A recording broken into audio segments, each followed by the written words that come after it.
issues that may arise as we get better with anxiety and depression. This is Radical Self-Respect with Jared Mello. Check out the ebook and audiobook. The audiobook's narrated by yours truly. So if you struggle with people pleasing, being assertive, having boundaries, anxiety, depression in the past, I think you would really benefit from this book. And then, of course, like, comment, share, subscribe, notification bell, all the usual. And thank you very much to everyone who's been participating on the channel. Now, I wanted to talk about today's topic because I had a little blurb in my supplement routine the other day. And I wasn't feeling quite as confident and assertive as I normally have.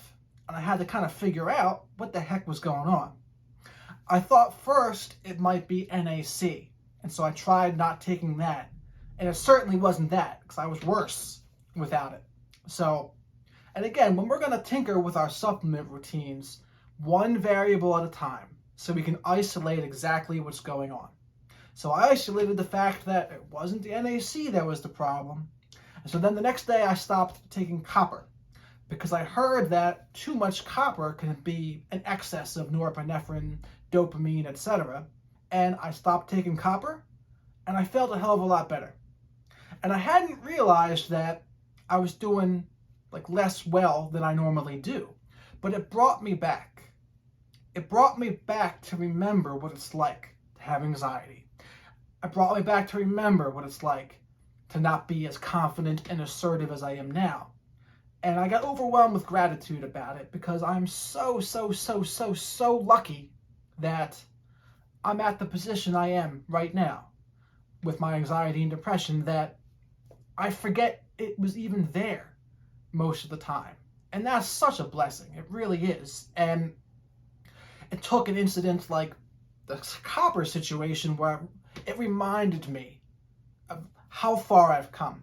It reminded me of how bad it could be, right? And it could have certainly been a whole lot worse. And I'm just so grateful and lucky that I found something that works for me. And so I want to, if you're out there and you still struggle with anxiety and depression, I know it can be annoying to hear someone talk about it that's gotten a lot better with it, because a lot of people think it's not possible for them. And I thought it wasn't possible for me either. But it started with a woman by the name of Lisa Rogers. She's an EFT, and she put me on my supplement path. She just gave me the idea that supplements could work, that supplements could help. And I didn't believe it at the time, but I took a leap and I started. And it started with one thing, then added another and added another. And many years later, I am where I am today. And I've never felt better in my whole life. And it started with that. So if you're listening to this, you still struggle, keep in mind it is possible, right? If we change our consciousness and we alter our neurotransmitters, we can change how we show up to the world. We can change who we are in reality, or we can become more of what we're supposed to be. I think that's more like it, because when I was younger, and this leads me to one of the issues that comes up now that I'm doing a hell of a lot better, is I have a little regret. And I feel like I really missed out from birth to 30 years old, where I was just living half of a life. And there were so many things I didn't get to do. So I didn't do the prom in high school, the cotillion, the junior dinner dance. Had no boundaries. I wasn't assertive. I was codependent. I've struggled with drugs. Didn't really succeed much with women at the time. And there's just so many things I feel like I missed out on. And so when I see things that, like Michael Jackson, the way he used to be, which now he was a little far out, of course, but he said he missed out on his childhood, and that's why he was always trying to do things with children. Now, granted, it's a little creepy, perhaps, the way he did it, but I get the sentiment of missing out, and I get that feeling of wishing I could go back. But I have to remember that at least I have it today. I'm good today. And any time I spend dwelling on what could have been, that's time I'm not spending now enjoying how it is, right? Rather than think about the past and how it could have been, should have been, if only, I choose to think about, hey, I have it now. Don't waste time thinking about things I can't change, but work 100% now on what's going on, right? And that's the other thing with anxiety and depression. It's not just anxiety and depression, it's what anxiety and depression does to our lives. It's what it prevents us from doing. And many people who struggle with anxiety, they also struggle with codependency. They also struggle with boundaries. They also struggle with people pleasing. And so those are things that certainly cause us to show up differently in our lives, right? And we attract certain kinds of people, I feel like, that liked those kinds of things about us.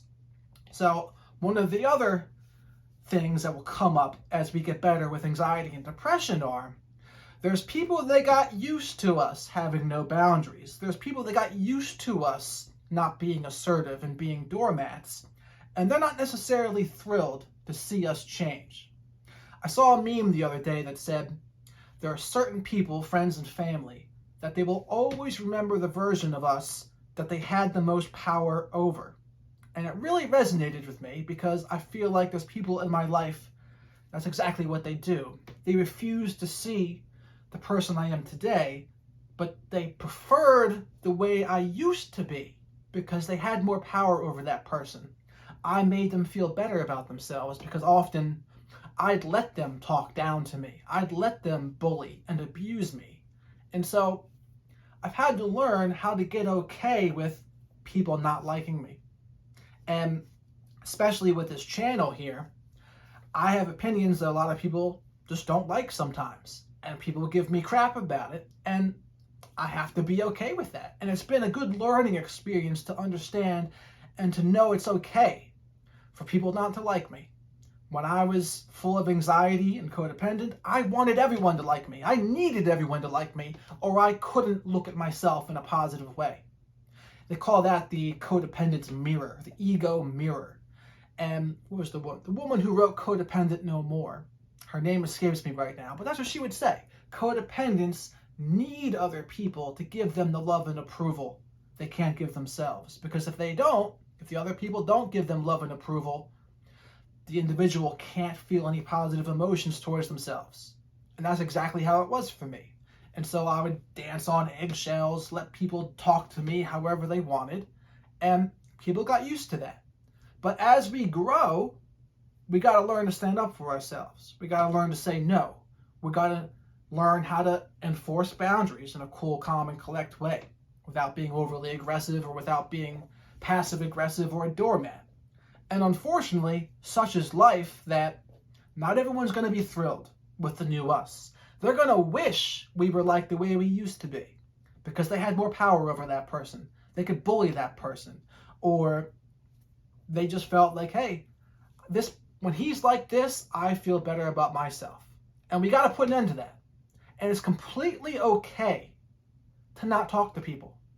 And that's another thing I've noticed. People want to keep on talking to me sometimes when I don't have an interest in talking to them. And it's like they just don't get the hint. Like, no. And maybe this is something I could get a little better with myself, but there's people out there that, like, when I'm talking to them, I feel them taking from me, or they're jealous of me or something. And it's not a pleasant feeling. Or I catch myself regretting even talking to them. Or, like, I'm not going to be looking forward to them calling. And I'm like, why do I have a friend that I'm not even looking forward to hearing from? Why do I have a friend that I don't even really want to talk to? And when I started talking to myself like that, I realized this is probably just not somebody I should have in my life if I'm dreading their phone calls, so move on. And I had to understand that, and I had to push through that feeling of, that people-pleasing feeling, oh, they're going to be unhappy with me if I just stop talking. It's like, hey, that's okay. We're allowed to have our boundaries. We're allowed to be however we want to be. And we're allowed to have in our lives whoever we want to have in our lives. We choose our circle. That's the great thing about friends. We choose them. Unlike our family that's given to us, we don't choose our family. We can choose our friends. And so I choose to have people that I try to help them and they try to help me. Those are the kinds of people that I choose to have in my life. And so it's been another learning experience I've had to go through. And so that's another one that people tend to struggle with that. They tend to get caught up in people pleasing, getting really upset when they make other people upset. But hey, there's been some expressions that have really helped me with that. The lions don't lose sleep over the opinion of sheep. Yeah. When people give me hate comments on YouTube, I remind myself of that. Say, hey, it doesn't really matter. They're allowed to have a different opinion than me. It's okay. I don't have to let it affect me. And so these are just a few of the issues I've had to grow through as I've developed, right? And it's okay also to lose friends as we grow older. I think it's a sign of growth too. So it's not something to be ashamed of, where not everyone's going to grow in the same direction as us. Not everyone's going to be on the same path as us. Not everyone's going to have the same mindset as us. And that's okay. And we're allowed to move through friends as time goes on. No one says we have to stay friends with people, especially if they're being abusive or they're trying to tear us down, in which case, absolutely don't talk to them. So just to reiterate what I've gone through so far here, it's like, yeah, I've had to go through regretting not being mentally healthy in my earlier years and all the symptoms of that, being a people pleaser, having full of anxiety, no boundaries, etc., and how it caused me to show up in life. I choose to remember that, hey, I'm good today. Let me try to give back today to people who might be struggling in a similar position and not dwell on things I can't change, but instead focus on what I can do today to make my life today the best it can be. And then learning to grow through the friends that don't necessarily have my best interests in mind. And developing healthy boundaries, developing the ability to be assertive, the ability to not be a people pleaser or a doormat. And there's going to be people that are not going to like that. And that's completely fine too. But these are all new problems we're going to have when we get better with anxiety and depression. And we have all the problems that quote unquote normal people have too, right? So it's not ever over. Like the learning experience of life, never over. There's always more to learn.